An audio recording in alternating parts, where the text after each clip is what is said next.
बहुत ऊपर गई है। कौन आ रहा है नीचे? हार्दिक पांड्या, ये जोड़ी छा गई।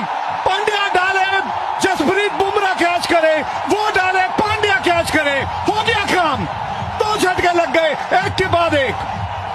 ये दो लड़कों ने मिलकर, बुमराह और हार्दिक ने मिलकर 2 विकेट चटका दिए, एक हार्दिक के नाम, एक बुमराह के नाम, और दोनों ने ही अपनी पहली ओवर में झटका दिया है पाकिस्तान को। बहुत बड़ा झटका, बड़ा शॉट लगाने गए, लेंथ बहुत बढ़िया, अक्रॉस खेलने गए, अतिरिक्त उछाल है जिसने परेशान किया हारिस को।